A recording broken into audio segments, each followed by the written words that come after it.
मेरा एक सवाल है, क्या सबको लगता है कि मूवी के अंत में लड़का और लड़की सच में खुशी से जी पाते हैं? अमीर बाप का बेटा एक मिडिल क्लास फैमिली के लड़की से प्यार करता है और मना करने पर भाग के शादी कर लेता है। पर क्या मूवी खत्म होने के बाद दोनों सच में हैप्पीली एवर आफ्टर जी पाते हैं? हमारे राज और सिमरन डीडीएलजे के तो है नहीं, पर कहानी काफी एक है। सिमरन के पिता ने कह तो दिया था, जा सिमरन, जी ले अपनी जिंदगी। पर राज के पिता को ये बात पसंद नहीं आया कि उनके बहू कोई हाई क्लास फैमिली की नहीं है। दोनों ने शादी तो कर लिया, पर जो बेटा जिंदगी भर बाप के पैसे पे ऐश किया है, उसके लिए ये नई परिवार का हाल संभालना काफी मुश्किल साबित होने लगा। बीते हुए पलों के सुख के बारे में सोचता था जरूर, पर सिमरन को देखते ही सब मानो कहीं उड़ जाता था। 2 साल हो गए शादी किए। सिमरन एक छोटे से कंपनी में असिस्टेंट और राज एक बड़े से शोरूम में सेल्समैन। परिवार का आय कम था, पर वो कमी प्यार और खुशियां से ही भर जाता था। पर शोरूम बिकने के बाद राज की नौकरी भी ना रही। आय हो गया आधा और दुख ने निगल लिया पूरा। मेल ईगो भी कमबख्त चीज है। बीवी के पैसों से घर चल रहा है, ये बात मानो हजम ही नहीं हो रहा था राज को। पर सिमरन के लिए उसका प्यार अक्सर उस ईगो को भी मार देता था। फिर अचानक एक दिन दोनों की जिंदगी में तूफान बन के आया कबीर। कबीर था सिमरन का बॉस, अमीर घराने का एक लौता वारिस। दिखने में भी कोई राजकुमार से कम नहीं था। काफी कम समय में अच्छा दोस्त बन चुका था दोनों का। दोस्ती के खातिर सिमरन की सैलरी भी बढ़ गई। जिंदगी मानो अपनी ही धुन पे चल रही थी और अपने साथ दोनों को बेहतर समय की तरफ ले जा रही थी। मेली गो से भी खतरनाक चीज है शक, जो घुसा था राज के मन में एक चिट्ठी के कारण। भेजने वाले का नाम या पता तो नहीं था, पर उसमें लिखे शब्द राज के मन में एक जहरीला बीज डाल के चला गया। एकदम से कबीर के लिए एक अजीब सा नफरत जागने लगा राज के मन में। पर सिमरन का बॉस था, इसीलिए चुप ही रहता था।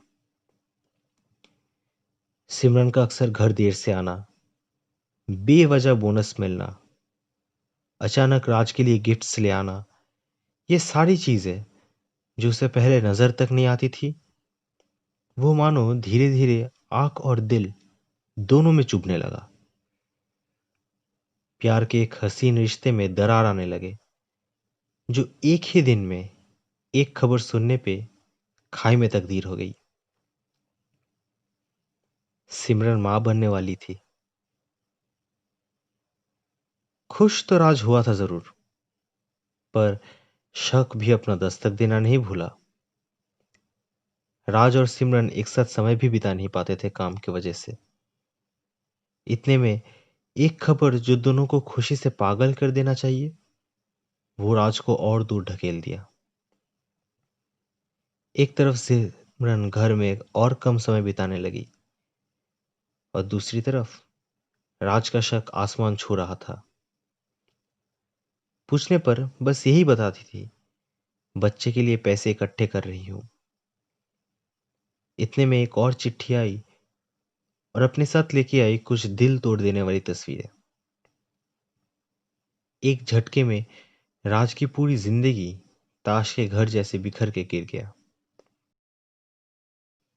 सिमरन के लौटने पर सवाल तो उठाए राज ने बहुत, पर कोई भी जवाब उसके दिल को बहला ना सका।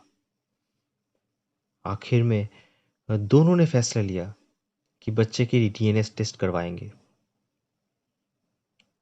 फासले दोनों में इतनी बढ़ गई थी कि बात तो दूर, एक दूसरे को देखना भी मंजूर ना था। दिवाली का समय था। चारों ओर पटाखे की आवाज ने मानो दोनों के बीच के फासलों को भी थोड़ा कम कर दिया था। इत्तेफाक से डीएनए टेस्ट का रिजल्ट भी उसी दिन था। राज के मन में बस एक ही ख्याल घूम रहा था, काश वो बच्चा उसका हो, काश उसका शक गलत हो। अनजाने में वो खुद को ही दोष देने लगा था। सोचने लगा था शक करना ही उसका पहला गलती था। खुद पैसे कमाता तो शायद ये सब नहीं होता। पर जब उसकी आंखें हॉस्पिटल के बाहर खड़े कबीर के मुस्कुराते चेहरे पर पड़ी, वो एकदम से थम गया। राज ने जब पूछा वो क्यों आया है, कबीर बोला रिजल्ट जानना उसका भी हक है। जवाब सुन के राज अपने गुस्से पे काबू न रख पाया। उसके लिए साबित हो गया था कि उसका शक सही है। लाख मना करने पर भी राज पीछे मुड़ के चलने लगा। लक्ष्य, अपना घर। पीछे से सुनाई तो दे रहा था उसे सिमरन की आवाज, पर उसके लिए उसका अपना सिमरन मर गई थी और पीछे से बुलाने वाली कोई और ही थी। दिवाली खुशियों का त्योहार है, पर कुछ लोगों के लिए उस दिन खुशी हद से ज्यादा थी, खासकर उनके लिए जिनका खोया हुआ बेटा वापस आ रहा हो, या फिर जिनका बेटा कोई चुरा लिया हो और चोर को अपनी सजा मिली हो। लाखों पटाखे फट रहे थे उस रात,